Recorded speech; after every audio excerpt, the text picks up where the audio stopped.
Welcome back, Smackheads, to Tennant Talks. It has been a while, 2 months we've been away, but we are back with all the latest news in British, European, and even further this month, professional wrestling.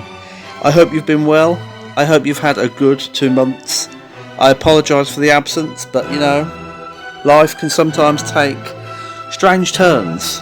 Not that mine has. I've just been very bored, let's say, with professional wrestling, and it's not so much I couldn't be bothered to do the show for you, it's just that there was a lack of news, there was a lack of interest by me, and I think we've come back at the right time because there's some good things going on, and we've cut out a lot of the bullshit by taking 2 months off, but I will endeavour, as per always, to get Tennant Talks out regularly for you again.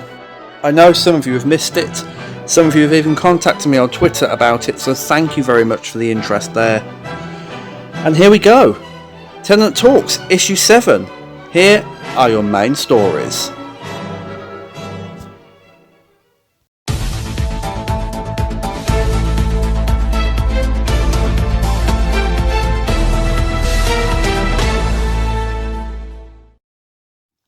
On March the 6th and March the 7th, NXT UK returned with tapings from Coventry, the Coventry Skydome.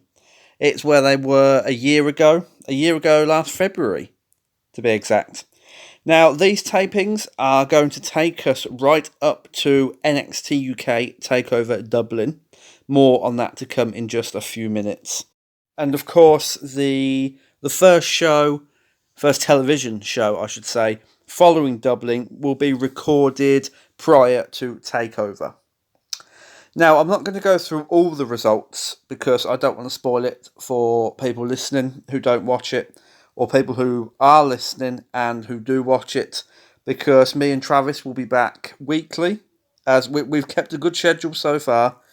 We'll be back weekly covering all these episodes in depth as and when they happen, but there have been some interesting happenings and some interesting goings on this weekend in Coventry. So if you don't want spoilers on some of the minor/major things, then this is your 5-second spoiler warning. Do fast forward now until you see the green descend on the next subject on our main stories list to your left.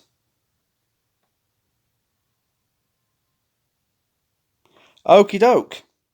So, first off, it appears that beloved NXT UK ring announcer Andy Shepherd has been moved from ring announcing to the commentary desk next to Nigel McGuinness, and we now have a new ring announcer in the form of Francesca Brown.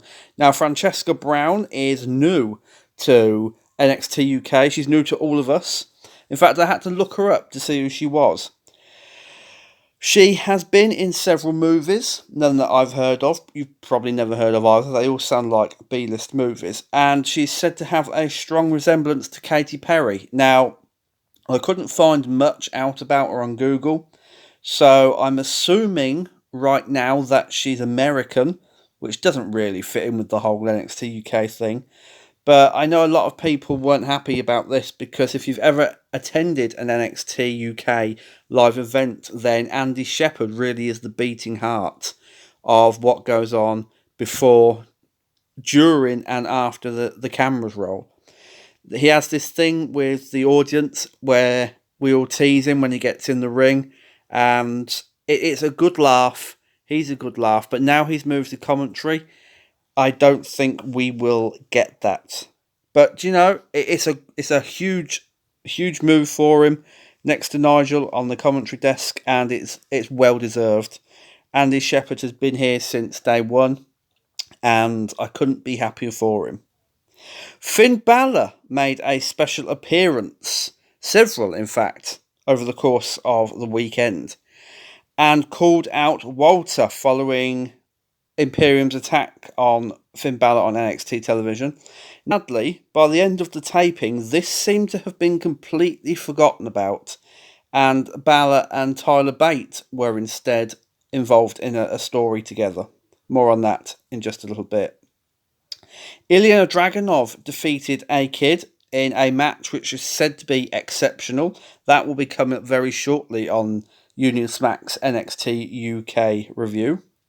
Noam Dar proclaimed that he would soon be NXT United Kingdom champion. Toni Storm shockingly returned after quitting to Kaylee Ray in that I Quit match. Now, both myself and Travis didn't think she could come back from that loss.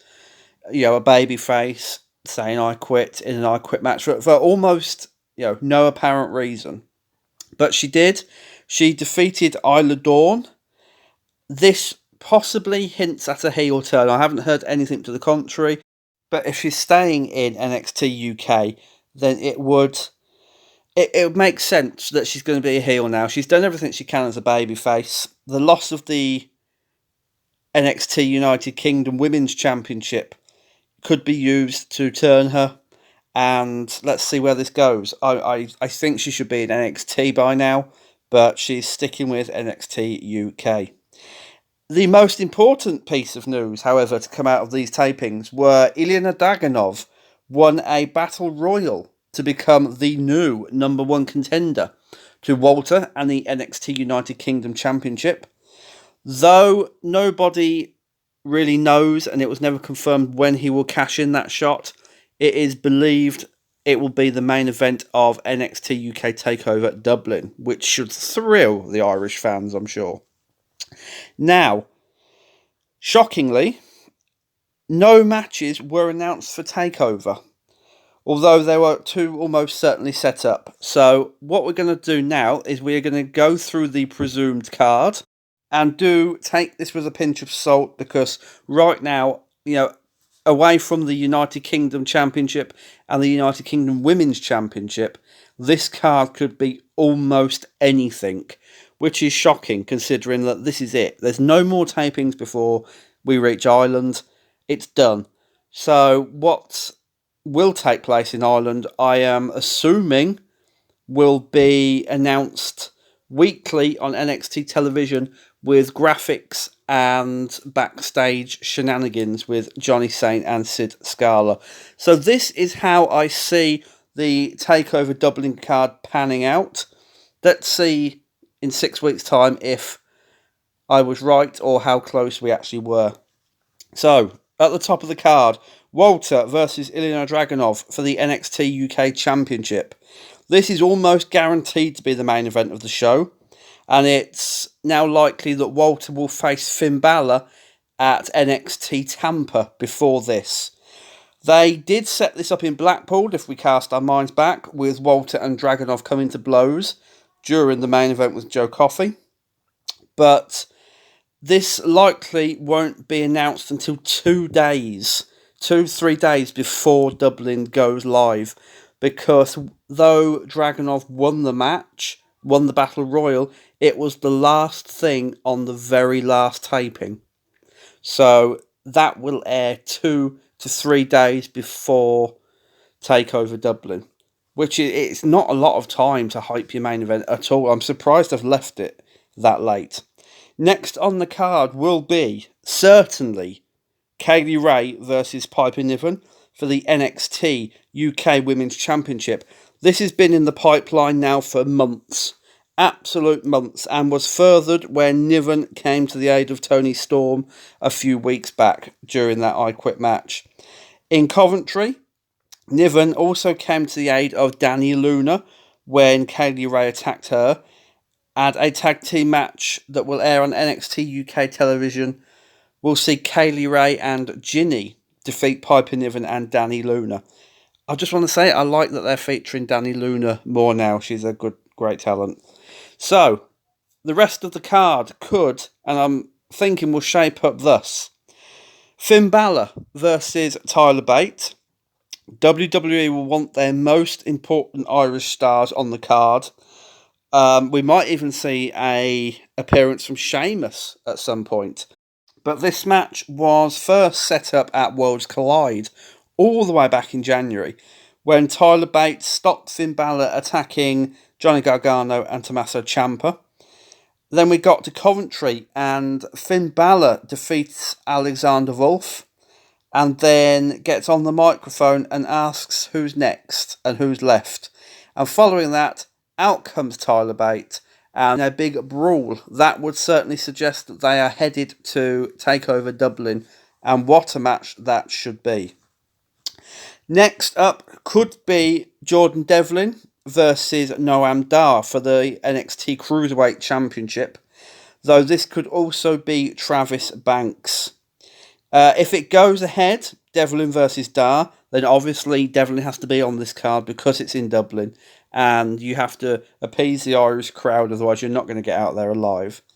But the story of this will be Noam Dar eliminating Jordan Devlin from the number one contenders battle royal in Coventry. That's to come in about 5-6 weeks' time. And that's it. This could be a triple threat match, Devlin, Dar, Banks. But either way, this is going to be Devlin versus either Noam Dar or Travis Banks. The last match on this TakeOver card I expect to be Gallus versus somebody for the NXT UK Tag Team Championships. This is a hard one because Gallus had very little to do in Coventry. That they were almost, non-existent. They did have a 6-man tag team victory over Trent Seven, Flash Morgan Webster and Dave Mastiff. But honestly, their opponents here could be an array of... It could be Trent Seven and Dave Mastiff. It could be South Wales Subculture. It could be Flash Morgan Webster and Dave Mastiff, Webster and Trent Seven. Or it could be none of these at all, and Gallus might not even be on the card. But honestly, if they're not on the card, it's hard to see where this spot will be allocated and who it will be allocated to. Because obviously, every title is defended at every takeover thus far. So following that pattern, Gallus will probably defend the tag team titles against somebody. Now, before we wrap up the first piece of main news, and I have been talking for a while, there is a rumour going around. Some of you might have heard it, some of you might not have heard it, that the reason WWE didn't announce any matches for TakeOver Dublin during the Coventry tapings were because they're really not sure just yet whether it's going to be cancelled and moved to, somewhere in England, or whether it's going to be delayed by a few weeks because of the coronavirus scare that is hitting the world hard at the moment. Travel is almost certainly going to be limited. That's for wrestlers and fans as well. So there might not even be a full crowd in Dublin. Flights are being cancelled from the UK to Ireland to other countries. The borders are being closed and monitored heavily. So right now, the rumour is that WWE don't want to commit to anything for Dublin, just in case it does not go ahead. But obviously, if it doesn't go ahead, then we will let you know before you pack your bags and head off for Ireland.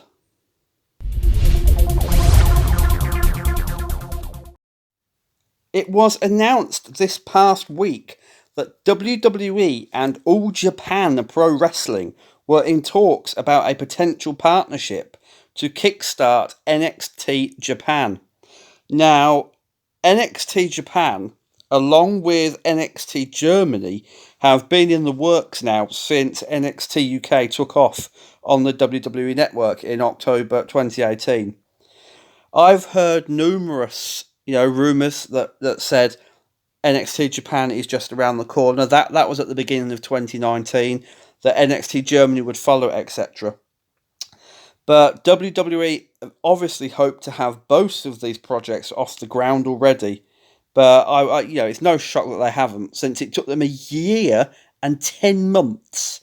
That's almost 2 years to get NXT UK up and running properly on the network. So it's absolutely no surprise that, NXT Japan and NXT Germany haven't taken off, considering, Japan is flooded with wrestling promotions. Stardom, All Japan, New Japan, what was once Pro Wrestling Noah. The Japanese take their wrestling very seriously.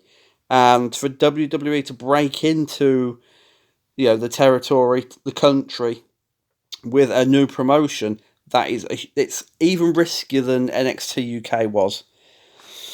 Now, a few months to a year ago, WWE attempted to purchase an unnamed Japanese promotion behind closed doors. They obviously hoped that, they could buy the promotion, change the name, take the stars, and build NXT Japan out of that. That didn't go ahead. But the report says that the goal is to get the brand running this year. So that wouldn't be 2020. As of yet, we don't know how close they are. They could be weeks, they could be months, they could be another 5 years away. But they do want to get it running this year. Triple H is very, very eager to branch NXT out into another country. While WWE has held talks with many Japanese promotions, they were keen to work with Pro Wrestling Noah before the promotion was brought out. And now, to ease a partnership with All Japan Pro Wrestling, talks are going very well, I'm hearing. WWE have invited Japanese legend Jun Akiyama to guest host at the Performance Center in Florida this coming week. So he'll almost be finished his stint as guest coach, guest trainer by the time you hear this episode of Tennant Talks. Now, it's believed Akiyama will be offered the role of head coach in NXT Japan and the WWE Japanese Performance Center, which is, of course, part of the plan. Triple H isn't going to just roll into Japan and, live off what has already been built there. He's going to want to build his own performance center like he did in the UK to train their own group of Japanese stars. And that's fair enough. That's more than fair enough. However, and there's always a however with these stories, there is now worry amongst the Japanese wrestling fans, the committees, the government, etc., who take wrestling far more seriously over there than anybody else in the world. Americans, possibly the English. They are scared and they're worried about what a WWE incursion would do to the current wrestling scene, which is, of course, dominated by New Japan Pro Wrestling. Should WWE sign, the performers, then people like the Bullet Club, people from the Bullet Club, they obviously won't be allowed to use the Bullet Club name unless they buy it from New Japan, which I can't see them doing. They will have a very small budget. But whoever they do sign, whether they be from New Japan, All Japan, etc., they will clearly and almost certainly not be allowed to perform for other promotions in Japan, which means they won't be able to sign with NXT Japan and then go and perform for New Japan Pro Wrestling in their spare time. They might be able to perform for All Japan Pro Wrestling because there will be a business relationship in place with WWE, but they will certainly not be allowed to perform for New Japan Pro Wrestling, even for Stardom, which is going to hinder the Japanese women's wrestling scene a lot because of the competition. Now, we've seen it over here in the UK. Exclusive contracts. Wrestlers can only wrestle for independent promotions affiliated with WWE. They're not allowed to wrestle for anyone, outside that little bubble. Japan have obviously seen what effect NXT UK has had on the indies over here. It's gutted the companies. It's forced a lot of wrestling promotions to close in 2019. The list was as long as my arm. The dwindling attendance numbers, the signing of talent so no one else can have them even though they're not used properly, etc. And to allay these fears, WWE have actually reached out to Antonio Inoki, Japanese wrestling legend, who would, I'm presuming, would serve as the general manager of NXT Japan, just as Johnny Saint serves as the general manager of NXT UK over here. And they've also reached out to politicians about this and the political aspect. Now, I understand where they're coming from. Japan's a huge place. They've got millions and millions of fans in their cities of professional wrestling. New Japan clears up every time it tours. All Japan, not so much. It's not as successful, but they don't want feathers ruffled.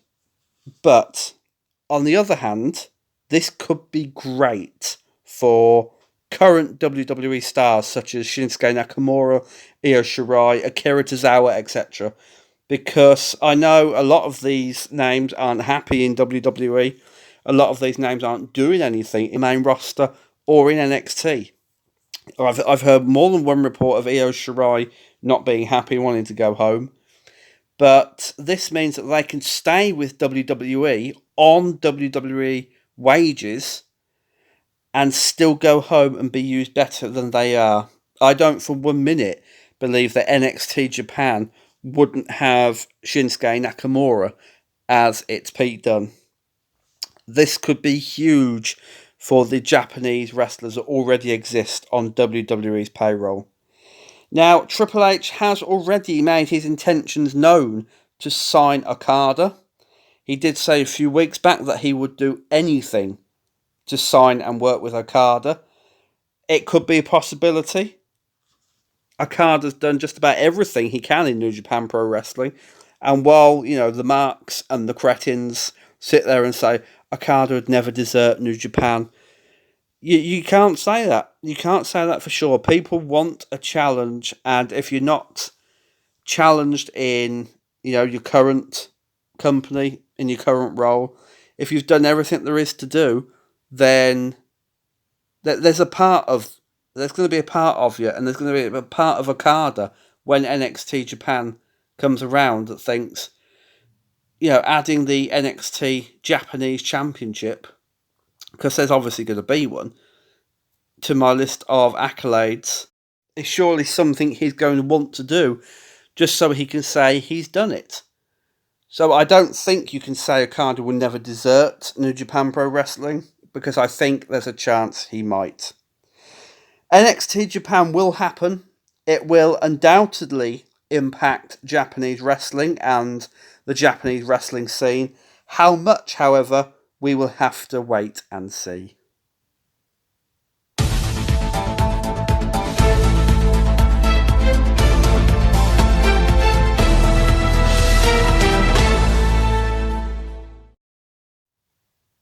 On March the 2nd, Alex Shelley announced that he had pulled out of WXW's 16-carat gold tournament because of coronavirus fears from travelling to Europe. In his statement, Shelley says that he has his own ideas of what the virus is, and in his day job as a clinician, basically a physical therapist, he does not wish to risk his patients' health or lives either. That's fair enough. The coronavirus it's gripped the world, it's put the world in panic, it's cast a shadow of fear over everyone. People don't want to travel, and no one can hold this against Alex Shelley. Even though the virus is now worldwide, WXW stated that they completely understood his decision, and due to the uncertainty of travel to Europe, no replacements would be brought in. The WXW 16-carat gold tournament was won by current Progress World Champion Cara Noir.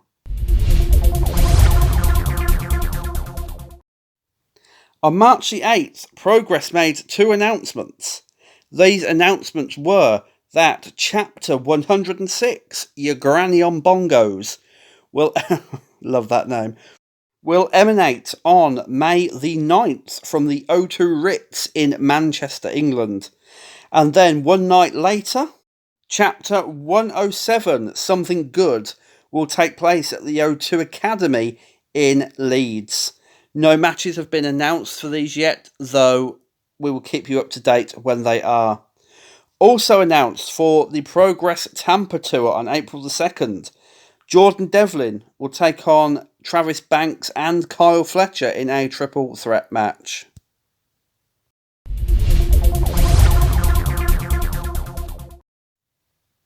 If you've been keeping up with NXT lately, Finn Balor has been on your screens week in and week out, and it is now being reported that he is working full-time in NXT.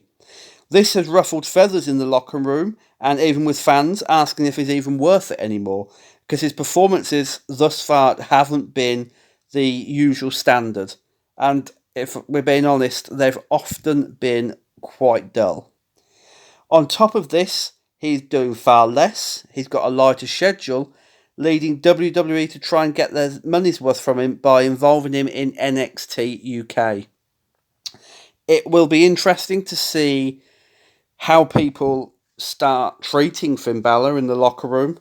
He's obviously earning so much more money than them, and whether guys like Adam Cole and Tommaso Ciampa, etc., will start to demand higher earnings because they've put far more into NXT than Finn Balor has in the last few years. Yes, Finn Balor was, an NXT guy, an OG, whatever you prefer to call them. But right now, in the last few years, it's been guys like Ciampa and Cole and Gargano and the Undisputed Era, etc., who have basically built NXT after it was gutted of talent like Finn Balor a few years ago.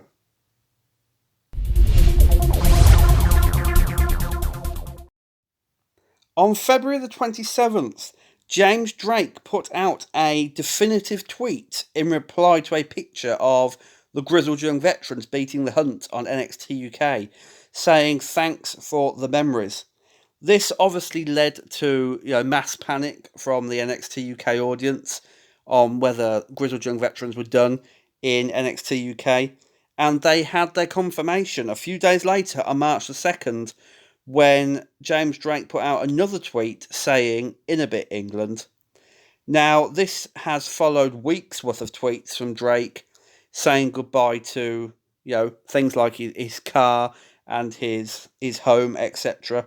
And his tweets bidding farewell to England were even commented on by other wrestlers. Other wrestlers like Isla Dawn, who sent out a very sad tweet of her, a picture of her and Ginny stood, by the NXT UK backdrop, almost touching hands, where James Drake and Zach Gibson should have been in the middle. And she put out a very nice goodbye tweet to the pair. They're obviously best friends. If you follow their Twitter accounts, Isla Dawn, James Drake and Zach Gibson are very, very close friends. Now, these tweets, as we've said, obviously a farewell to the Grizzled Young Veterans, who have made their full-time transition to NXT and will, in some form, challenge the Broserweights to the NXT Tag Team Championships at TakeOver Tampa. They had nothing left to do in NXT UK. It's sad to see them go, of course it is, especially when Zach Gibson should have been the heir to the NXT UK throne, but I can't wait to see what they do in NXT. I can't wait to see where they go, the heights they grow to, and I sincerely hope that they return one day to allow Gibson to take the NXT UK Championship, and become the face of the company. From myself, from Travis as well, we wish James Drake and Zach Gibson nothing but the best of luck, and we will be watching, lads, so do us proud.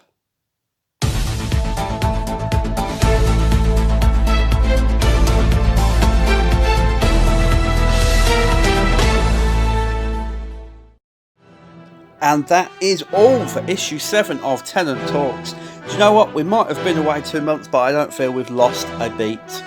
Thank you very, very much for joining me, ladies and gentlemen. It has been a pleasure to come back and talk to you again. For listening, you have my undying gratitude. But before I go, I would be remiss not to do the old spiel, the old patter, and tell you where you can find us.